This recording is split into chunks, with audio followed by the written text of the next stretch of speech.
ওই জিন্দেগি কুত্তার জিন্দেগি, ওই জিন্দেগি কুত্তার জিন্দেগি, যে জিন্দেগিতে তার মালিকের গোলামি নাই। এই জন্য মনে রাখো, যাদের কপালে ছেলেরা সেজদা নাই, তোর জিন্দেগি কুত্তার জিন্দেগি, মনে রাখিস। আমার নাম মনে রাখিস, আমি বলছি, আমার নাম আনিসুর রহমান, আমার নাম মনে রাখো। ওই জীবন কুত্তার জীবন, যে জীবনে সেজদা নাই। ওই জিন্দেগি জানোয়ারের জীবন, যে জীবনে মালিকের গোলামি নাই, আল্লাহর নাফরমানি চেয়েছি। কেন সেজদা দিবা না? তুমি মানুষ না? তুমি জানোয়ার? তুমি কুকুর? তুমি বিড়াল?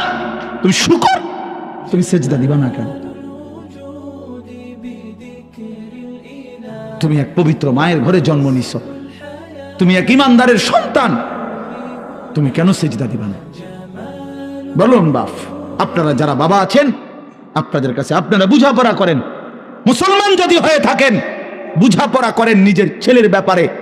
আরে ছেলের বিদেশ পরে বেটা, ছেলের দুনিয়া পরে, ছেলের ঘর বাড়ি বিল্ডিং সোফা ফার্নিচার পরে মিয়া, আগে ছেলের সাথে বুঝাপড়া করেন। তুই যদি মুসলমানের বাচ্চা হয়ে থাকস, কেন ফজরের নামাজ পড়বি না?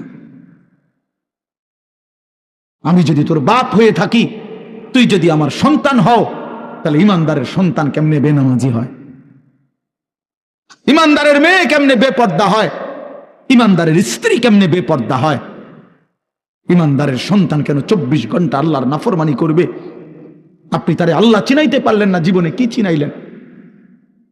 আপনি তাকে বানানে ওয়ালা চিনাইতে পারলেন না। আহা বন্ধু, করলেনটা কি? আহারে বাপ, কি করলেন আপনি? কার জন্য সোফা বানাইলেন? কার জন্য খাট বানাইলেন? আপনার বানানো খাটে আপনার অসভ্য সন্তান সারা রাত উলঙ্গ ছবি দেখে। আপনার বানানো সোফাতে বসে আপনার স্ত্রী ছেলে মেয়ে রঙিন সিনেমায় নর্তকীর নাচ দেখে, টেলিভিশনে বসে বসে। সফলতা এটা? এটা সফলতা? এটা কামিয়াবি আপনার? এটা কামিয়াবি? তো কি বুঝাইতে চাইলেন? এর দুর্বিবেক নাই বাবার? এতটুকু বিবেক হবে না?